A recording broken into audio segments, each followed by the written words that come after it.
On a step above today, we're going to talk about your vision of time. So join us on Life Notes.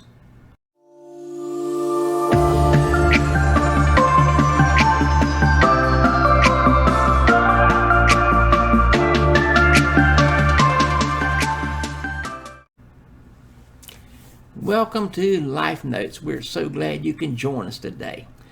You know, to get a full transcript, or I should say a full view of what we're talking about on these videos, check out our newsletter, Life Notes, at www.patreon.com/a-step-above. Become a gold member for $9 a month. The benefits are fantastic, and you get 5 decades worth of all of the seminars, workshops, books, magazines, everything I've ever done. Let's get on with today. So think about when you have an idea or a thought, some creative thing pops in your mind. What do you do with it? Is it just like passes through your mind and you go on to something else? Or do you do, as I learned to do, take action on it? So when an idea pops in your head, your vision of time, how important aspects of your job, your family, your recreation, whatever, your vision of time will dictate what you take action on and how quickly you take action on it. So when you approach any kind of task, no matter what it is, think just a second. Is this really what I want to be doing? Is this really something that needs to be done, you know, for your job or profession, whatever it is? Is it something that I could do later? Is it something, you know what, it's not going to benefit me or anyone at all? I'm not doing it. So be conscious of breaks in your workflow. And what I mean by breaks are coffee break, bathroom break, lunch break, shooting the bull break.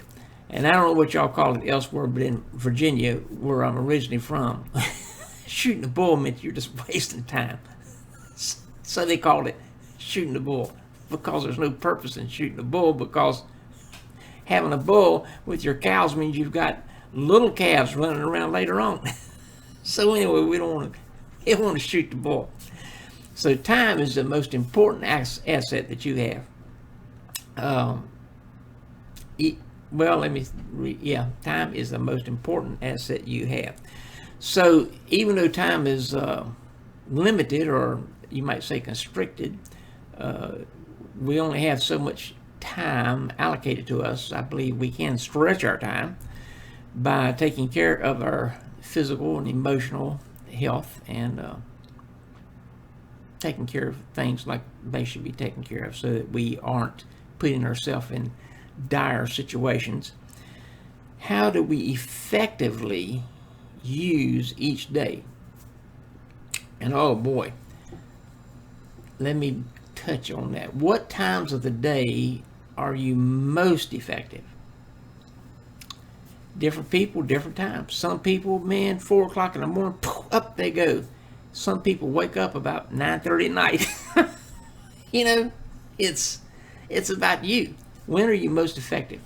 And if you're at a job that doesn't coincide with your peak effectiveness times, you might consider seeing if you can go to another shift or another job, because you will never accomplish anything. I don't care how much money they are paying you right now. That money will dry up when you become less and less effective, and you'll leave without any kind of parachute, much less a golden parachute.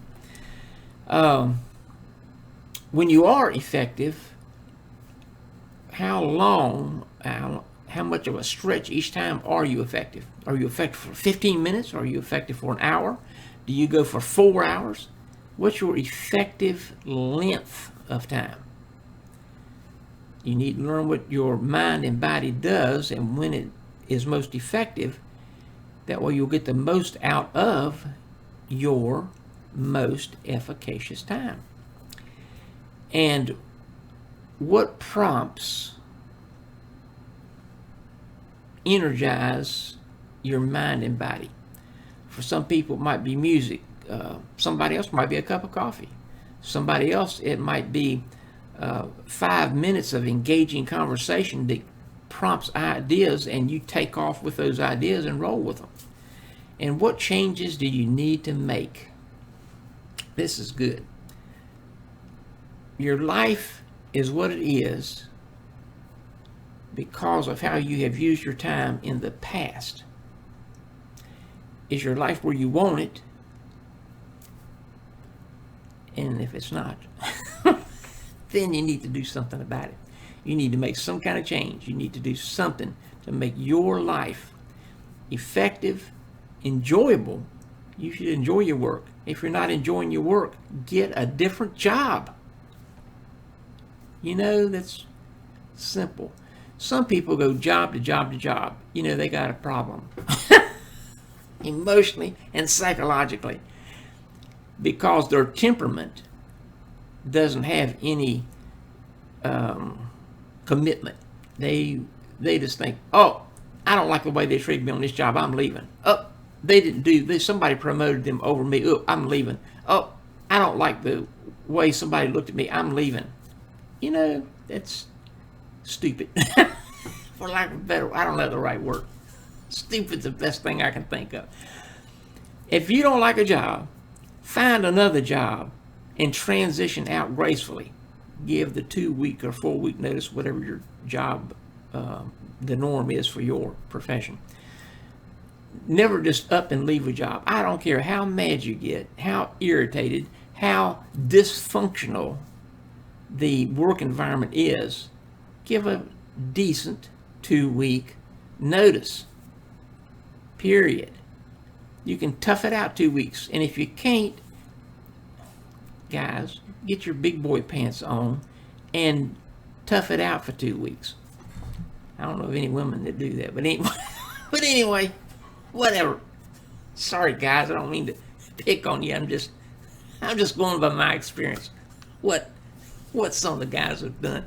Anyway, you need to be the adult and give a decent notice and leave without hard feelings being cast all about and dispersions made upon the character of others, and just leave and go somewhere else after you have secured somewhere else. Never leave a job without another one in place. Okay, go to www.patreon.com/a-step-above. Become a gold member, $9 a month. You get 5 decades of information that will help you soar in the rest of your life.